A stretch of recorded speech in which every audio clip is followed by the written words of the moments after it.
എളുപ്പത്തിലൊരു cake ഉണ്ടാക്കിയെടുത്താലോ? അതിനായി ഒരു മിക്സിയുടെ ജാറിലേക്ക് അരക്കപ്പ് പഞ്ചസാരയും കുറച്ച് ഏലക്കയും കൂടി ചേർത്ത് നന്നായി പൊടിച്ചെടുക്കുക. ഇതിലേക്ക് 2 മുട്ടയും കുറച്ച് വാനില എസൻസും കൂടെ ചേർത്ത് പിന്നെ ബ്ലെൻഡ്.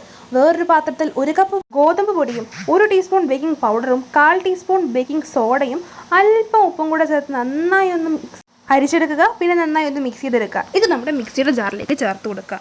ഇതിലേക്ക് ഒരു അരക്കപ്പ് എണ്ണ കൂടെ ചേർക്കുക. കോക്കനട്ട് ഓയിൽ ചേർത്താൽ മതി കേട്ടോ. വീണ്ടും ഒന്ന് ബ്ലെൻഡ് ചെയ്തെടുക്കുക. ഇനി വേറൊരു പാത്രത്തിലേക്ക് 1/4 കപ്പ് പഞ്ചസാര ഒന്ന് കാരമലൈസ് ചെയ്യാൻ വേണ്ടി വെച്ച് കൊടുക്കുക. ലോ ഫ്ലെയിമിൽ വേണം വെക്കാൻ. പിന്നെ അതിലേക്ക് കുറച്ച് വെള്ളം കൂടെ ചേർത്ത് ഒന്ന് അലിയിച്ചെടുക്കുക. കട്ട പിടിക്കാൻ ചാൻസ് ഉണ്ട്, ഇച്ചിരി മാറി എന്ന് വേണം വെള്ളം ഒഴിക്കാൻ. അത് തണുത്തതിന് ശേഷം അതും ഈ മിക്സിയിലേക്ക് ഇട്ടിട്ട് പിന്നെ അടിച്ചെടുക്കുക. പിന്നെ ഇതിലേക്ക് നമ്മൾ കുറച്ച് നാരങ്ങയുടെ തൊലിയും അതുപോലെ തന്നെ ഡ്രൈ ഫ്രൂട്ട്സും ചേർത്തിട്ട് നന്നായി മിക്സ് ചെയ്യുക. 1/4 കപ്പ് പാലും കൂടെ ഒഴിച്ചിട്ട് ബാറ്ററി ഒരു കൺസിസ്റ്റൻസിയിലാക്കിയിട്ട് ഒരു 45 മിനിറ്റ് ഒന്ന് ബേക്ക് ചെയ്തെടുക്കുക. നമ്മുടെ കേക്ക് റെഡിയായി. ഇത്രയും ടേസ്റ്റി ആയിട്ടുള്ള ഒരു കാരമലൈസ്ഡ് വീറ്റ് കേക്ക് നിങ്ങൾക്ക് വേറെ എങ്ങും കിട്ടത്തില്ല. ചാനൽ ഇഷ്ടമായെങ്കിൽ സബ്സ്ക്രൈബ് ചെയ്യണേ.